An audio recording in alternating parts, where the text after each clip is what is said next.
Halo semuanya, kembali lagi di channel Anak Gembala. Di video kali ini, Anak Gembala akan melanjutkan lagi merangkum jalan cerita Mahabharata episode 96. Tanpa berlama-lama, yuk kita langsung saja ke alur ceritanya.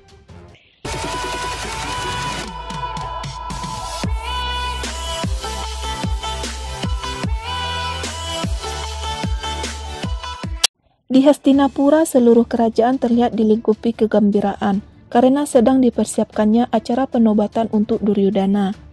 Semua tampak begitu senang, baik Raja, Ratu Dursasana, Raja Anggakarna, dan tidak terkecuali Raja Gandhara Sangkuni. Dengan penobatannya ini, Duryudana merasa mimpinya akan segera menjadi nyata. Tahukah kau betapa pentingnya hari ini? Tapi mulai sekarang, akan kumiliki cahaya dan semua mimpiku akan jadi kenyataan. Tak hanya Duryudana, Raja Drestarasta pun merasakan hal yang sama. Dengan penobatan anaknya ini, sang raja merasa mimpinya pun akan segera menjadi nyata. Salam ayah. Diberkatilah kau. Hari ini impianku selama ini akan menjadi kenyataan, anak. Setelah meminta doa pada ayahnya, Duryudana pun meminta doa pada kakeknya Bhisma. Di sini Bhisma mencoba menasihati Duryudana akan posisinya nanti. Hari ini impianmu menjadi kenyataan. Aku punya keyakinan bahwa kau juga akan dianugerahi dengan penglihatan. Namun tak ingin Bhisma mempengaruhi keponakannya, Sangkuni memotong dengan menyuruh Duryudana untuk segera memohon doa pada ibunya juga. Keponakanku, apa yang perlu dilihat dan tidak bisa dibicarakan nanti. Kini giliranmu untuk meminta doa dari ibumu. Ibu Ratu Gandhari menerima salam anaknya dan mendoakan Duryudana.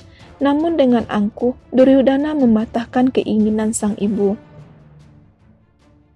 Salam ibu. Diberkatilah kau nak.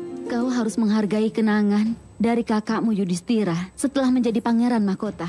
Saat tembok tua dicat dengan cat yang baru ibu, cat yang tua pasti akan tertutup. Tak lama kemudian ritual penobatan pun dilakukan untuk Duryudana. Dan saat acaranya telah selesai, dengan bangga Duryudana melangkah ke tahtanya. Dan di sana juga sudah menunggu pamannya Sangkuni. Di sini Sangkuni tampak mengelus-elus kakinya dan menatap Bhisma dengan tatapan meremehkan. Itu semua dikarenakan dendamnya kepada Bhisma yang telah membuat adiknya Gandhari harus mengalami penderitaan selama ini. Luka ini akan mengingatkanku akan betapa Gandhari telah menderita selama ini. Dan dinobatkannya Duryudana menjadi pangeran mahkota, Sangkuni merasa semua usahanya selama ini tidak sia-sia. Setelah duduk di takhtanya, dengan bangga Duryudana merasa sudah pantas untuk ikut Swayamwara Putri Drupadi dari Pancala. Sekarang Swayamwara Tuan Putri dari Pancala bisa menunggu kedatanganku. Kita kembali kepada Pandawa. Setelah keluar dari hutan ilusi, Pandawa kembali melanjutkan perjalanannya dan kini terlihat sedang menandu ibunya Kunti. Namun di tengah perjalanan, mereka mendengar tangisan dari beberapa orang. Merasa penasaran, Bima pun pergi untuk memastikannya. Di sana terlihat beberapa orang yang sedang menangisi saudara mereka yang digigit ular dan sedang diobati oleh seorang resi. Setelah warga desa itu pergi, kata-kata sang resi membuat Bima yang sedang mengintip kaget dan bertanya mengapa sang resi menunggu mereka. Menghiraukan itu, resi malah menanyakan keberadaan ibu Kunti. Kemarilah, aku sudah menunggumu di hutan ini selama 3 hari.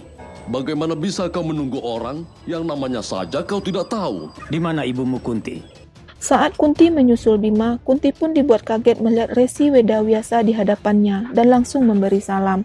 Resi Wedawyasa, salam. Semoga panjang umur. Setelah mereka duduk berhadapan, Resi Wyasa menyuruh Pandawa untuk menginap dan melanjutkan perjalanannya lagi besok pagi. Kalian pergi besok saat fajar. Di sini Resi Wyasa menasihati Pandawa atas keputusan yang mereka ambil untuk mengasihkan diri setelah kebakaran di Warnabrata. Tuanku, apa kami telah mengambil keputusan yang tepat? Keputusan yang kau ambil itu sudah tepat, tapi tidak lama lagi tidak akan lagi jadi hal yang tepat. Maksudmu? Selanjutnya Resi Wyasa menyarankan kepada Pandawa untuk menuju Kampilia, kerajaannya Raja Drupada. Aku yakin kalian akan mendapat jawabannya di Kampilia, di kotanya yang mulia Drupada. Di Pancala, Drupadi dan kakaknya sedang membicarakan swayamwara Drupadi yang sebentar lagi akan dilaksanakan. Sri Kandi menghibur Drupadi dengan mengatakan banyaknya pangeran dari berbagai kerajaan di daerah Arya yang akan ikut andil dalam kompetisi. Untuk menghadiri acaramu nanti, setiap raja dan pangeran dari daerah Arya sudah tidak sabar menantinya. Namun itu semua tidak membuat Drupadi senang. Masih terlihat keraguan di wajahnya dalam menghadapi swayamwara nanti. Tapi bagaimana nilaiku dalam pernikahan ini? Tapi akankah ada jawaban untuk diriku sendiri? Tak lama kemudian datang teman kecil Drupadi, Malini, membawa sesuatu yang ditutup kain. Drupadi penasaran dan membuka kain penutupnya, dan terlihatlah lukisan sesosok pangeran.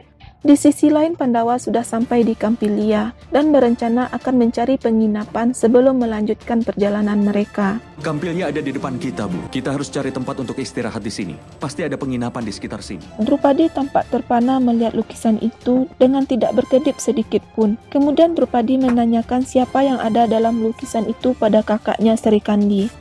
Sebelum Sri Kandi menjawab, Krishna menjawabnya terlebih dahulu. Siapa dia, Kak? Dia adalah Arjuna. Sambil tersenyum, Krishna menjelaskan kalau lukisan itu akan dikirim Raja Drupada pada mata-mata dan disebarkan ke seluruh daerah Arya demi mencari Arjuna agar datang ke swayamwara dan bisa menikah dengan putri Drupadi. Raja Drupada telah banyak mengirim lukisan pada para mata-matanya untuk mencari Arjuna dan untuk mengundangnya ke acara swayamwara dan akhirnya menikah denganmu. Itulah yang diinginkan Raja Drupada. Drupadi pun membalas dengan menanyakan apa keinginan Krishna sendiri. Lalu apa yang kau inginkan, Govinda? Tidak menjawab pertanyaan Drupadi, Krishna malah tersenyum dengan penuh arti. Bagaimana kisah selanjutnya? Apakah Arjuna akan datang ke swayamwara Drupadi? Penasaran? Temukan jawabannya di episode 97. Kalau teman-teman suka dengan video ini, jangan lupa tinggalkan like-nya. Terima kasih sudah menonton dan salam anak gembala.